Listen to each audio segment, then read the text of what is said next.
자, 이번 시간에 서류의 송달 방법에 대해서 보도록 하겠습니다. 교재를 보시면 크게 네 가지로 해서 내용이 제시가 되고 있어요. 교부와 우편과 전자와 공시송달이 있습니다. 일단 그 교부라는 것은 뭐냐라고 하면 이걸 말 그대로 해당 서류를 갖다가 직접 전달해 준다라고 생각하시면 됩니다. 밑에 우편 송달 관련했을 때는 이걸 직접 전달하는 것은 아니고 뭐를 통해서요? 우편을 통해서 전달한다라는 것이죠. 그래서 우리가 우편물에 대한 접수를 하고 그에 따른 우편물에 대한 배달은 최신 관서를 이용해 가지고 진행한다라고 생각하시면 되겠고요. 전자는 이걸 보낸다라고 했을 때 뭘로 보내느냐? 예를 들어서 이메일로 보낸다라고 생각하시면 됩니다. 마지막에 나와 있는 공시의 송달은 어떤 것이냐? 위에서 설명되고 있는 교부나 우편, 전자 송달이 가능하지 않은 여러 가지 부득이한 사유가 있을 때 이런 공시 송달을 통해서 하게 됩니다. 그러니까 공시 송달이라고 하는데 예를 들어서 관보라든지 일간신문에 기재를 해요. 자, 이러이러하니 이걸 갖다가 내가 해당 서류를 갖다가 너한테 보내준 거로 가름하겠다라는 의미죠. 그래서 네 가지가 있는데 각각의 내용에 대해서 좀 더 구체적으로 살펴보도록 하겠습니다. 첫 번째 등장하는 교부 송달이 있잖아요. 이때는 예를 들어서 송달 장소와 그 다음에 송달 받아야 할 자가 있어요. 이게 이제 중요하다는 것이죠. 예를 들어서 송달 장소라는 것은 이렇게 생각하시면 되겠습니다. 받아야 할 사람이 있잖아요. 그럼 그 사람의 주소나 거소나 영업소나 사무소 관련했을 때 전달해야 된다는 거죠. 물론 여기서도 예외는 있을 수는 있어요. 만약에 그걸 갖다 직접 서류를 갖다 교부하기 위해서 찾아가고 있는 가정에서 그 사람을 우연찮게 만났어요. 길거리에서. 아니면 특정한 장소에서 만났습니다. 그래서 물어보는 거죠. 여기에서 제가 이걸 갖다가 전달해 드려도 괜찮을까요? 라고 했을 때 상대방이 괜찮아요. 주세요. 라고 한다면 그때 가능한 예외적인 상황이 있을 수 있고요.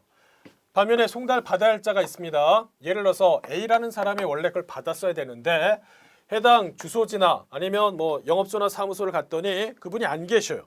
대신에 누가 있냐라고 하면 집을 갔더니 그 배우자가 있거나 아니면 영업소나 사무소를 갔더니 그와 관련된 종업원이 계셨다라는 거죠. 그래서 이것을 좀 전달해 주십시오라고 했다라는 거죠.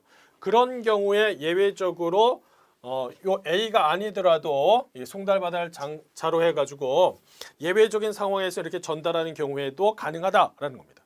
그래서 가끔 가다가 이제 문제가 되는 게 어떤 거냐라고 하면 이런 상황이에요. 그러니까 여러 번 교재를 보시면 송달 받을 자의 예외라고 돼 있지 않습니까?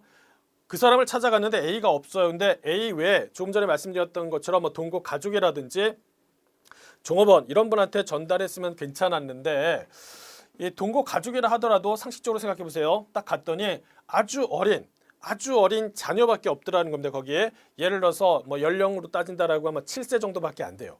그러면 서류를 갖다가 전달하더라도 그 서류에 대한 중요성 이런 것들 그다음에 정확하게 다시 A라는 분에게 전달해 줄 수 있는가 이런 가능성을 따진다라고 한다면 그렇게 7세 어린 자녀한테 서류를 갖다가 전달을 했다라는 거 했을 때 과연 과세관청 즉 여기서 지방자치단체에서 할 도리를 다 했느냐라고 하면 그렇지 않다라는 것이죠. 그래서 이런 식으로 해서 송달 받아야 할 자 예외에서 지나치게 그 범위를 갖다 확대한다라고 하면 여러 가지 다툼이 있기 때문에 여기 뭐라고 돼 있냐면 사리를 판별할 수 있는 사람이다라고 돼 있어요. 사리를 판별할 수 있는 사람. 그러니까 예를 들어서 자녀라 하더라도 만약에 20살 된 자녀다라고 한다면 충분히 여러 가지 사리를 갖다 판단할 수 있단 말이죠. 그렇게 해서 전달한 경우는 유효하지만 그 송달이 그렇지 않다라고 한다면 여러 가지 다툼의 원인이 되기도 한다라는 겁니다. 자, 이번에 두 번째 보시면 우편 송달이라고 되어 있습니다. 자, 근데 그거 보시기 전에 교부 송달 관련해서 요 내용이 하나가 들어가 있어요. 유치 송달이라고 되어 있지 않습니까? 자, 이건 어떤 개념이냐? 담당 세무공무원이 해당 서류를 갖다가 전달해 주기 위해서 방문을 했습니다. 근데 가보니까 이 사람이 보통 사람이 아니에요. 완전 배째라는 식으로 해서 나옵니다. 당신이 요거 갖다 이렇게 주더라도 나는 동의할 수 없어. 그러니까 설사 서류를 갖다가 이렇게 준다라고 해도 나는 받지 않을 거야 라고 해서 완전 배짱 갖다가 튀기더라는 것이죠. 그러면 이때 어떻게 해야 되느냐라는 건데 해당 서류를 갖다가 거기에다가 어떻게 하냐면 이렇게 놔둘 수 있다는 거죠.